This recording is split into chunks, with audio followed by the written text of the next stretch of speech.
Assalamualaikum warahmatullahi wabarakatuh. Alhamdulillahi rabbil alamin wa bihi nasta'in wa ala umuri dunya waddin wassalatu wassalamu ala asrafil anbiya'i wal mursalin sayyidina Muhammadin wa ala alihi wa sahbihi ajma'in, amma ba'du. Qala Allah ta'ala fil Qur'anil Karim, a'udzu billahi minasy syaithanir rajim. Bismillahirrahmanirrahim. Yarfa'illahu alladhina amanu minkum walladhina utul ilma darajat. Wa qala Rasulullah sallallahu alaihi wasallam, kun aliman aw muta'alliman aw mustami'an aw muhibban wala takun khamisan fatahlikahu. Faya ayyuhal mustami'inal kiram. Di sini saya Citra Indana Zulfa akan menyampaikan sebuah materi yang berjudul keutamaan orang yang berilmu. Secara umum, istilah guru dapat didefinisikan sebagai seseorang yang mengajarkan suatu pengetahuan dan mengajarkan suatu ilmu, baik dalam lembaga formal maupun lembaga non-formal. Sebagai agama yang mulia, Islam sangat mewajibkan umatnya untuk menuntut ilmu. Orang yang mempunyai ilmu dapat menyerukan kepada kebajikan dan mencegah dari keburukan. Bahkan, mereka digolongkan sebagai orang-orang yang beruntung, baik di dunia maupun di akhirat. Hal itu seperti tercermin dalam salah satu ayat Al-Quran, surat Ali Imran ayat 104, yang artinya, dan hendaklah ada di antara kamu segolongan orang yang menyeru kepada kebajikan, menyuruh kepada yang ma'ruf, dan mencegah dari yang mungkar. Ayat itu berkaitan dengan hadis Rasulullah Shallallahu Alaihi Wasallam kepada Abu Darda. Kunna aliman, au muta'aliman, au mustami'an, au muhibban, wala takun khomisan fatahlikahu. Yang artinya, jadilah engkau sebagai seorang yang berilmu atau pembelajar, atau penyimak ilmu, atau pecinta ilmu. Namun, janganlah kau jadi yang kelima, niscaya engkau akan celaka. Hadis riwayat Al-Baihaqi. Berikut adalah ayat 18 surat Ali Imran yang menyatakan keutamaan orang yang berilmu. A'udzu billahi minasy syaithanir rajim. Bismillahirrahmanirrahim.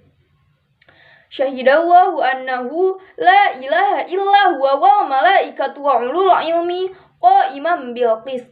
Yang artinya, Allah Ta'ala menyatakan bahwa tidak ada Tuhan selain Dia yang berhak disembah, yang menegakkan keadilan.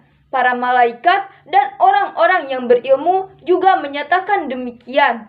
Ayat yang cukup populer untuk mengangkat kedudukan orang yang berilmu adalah Quran Surat Al-Mujadalah ayat 11, yang artinya, Allah akan meninggikan orang-orang yang beriman di antaramu dan orang-orang yang diberi ilmu pengetahuan beberapa derajat.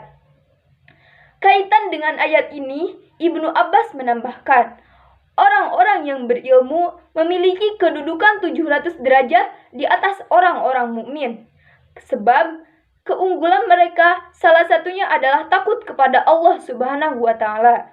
Berdasarkan surat Fatir ayat 28, yang artinya, sesungguhnya yang takut kepada Allah di antara hamba-hambanya hanyalah orang yang berilmu.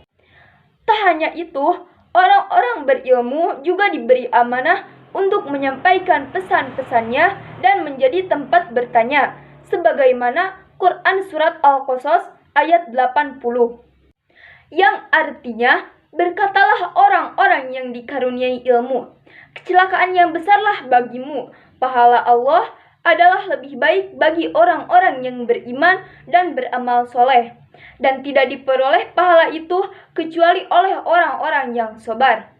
Masih banyak lagi ayat yang menunjukkan kedudukan dan keutamaan mereka. Sementara dalam hadis, Kedudukan dan keutamaan orang yang berilmu dapat kita jumpai dalam puluhan, bahkan mungkin ratusan sabda Rasulullah Shallallahu Alaihi Wasallam. Antara lain, al-ulama'u warasatul anbiya, yang artinya orang yang berilmu adalah pewaris para nabi. Bayangkan betapa tingginya kedudukan orang-orang yang berilmu hingga menyandang gelar sebagai pewaris para nabi. Sedangkan tidak ada kedudukan yang lebih tinggi di atas para nabi dan rasul. Keunggulan lainnya adalah orang berilmu juga dimintakan ampunan oleh semua yang ada di langit dan bumi, di antaranya oleh para malaikat. Kemudian, kematian mereka sebagai duka yang sangat mendalam, bahkan menjadi pertanda kian dekatnya hari kiamat. Berdasarkan hadis riwayat Abu Daud, yang artinya di antara pertanda kiamat adalah hilangnya ilmu. Sementara hilangnya ilmu, menurut hadis lain terjadi dengan kematian orang-orang yang berilmu. Di alam kubur, mereka juga mendapatkan pahala yang terus mengalir. Hal itu sebagaimana yang diungkapkan dalam hadis, yang artinya jika seorang insan meninggal dunia, maka terputuslah amalnya kecuali 3 amalan. Yang pertama, sedekah yang mengalir. Yang kedua, ilmu yang bermanfaat. Dan yang ketiga, anak soleh yang selalu mendoakan orang tuanya. Hadis riwayat Tirmizi.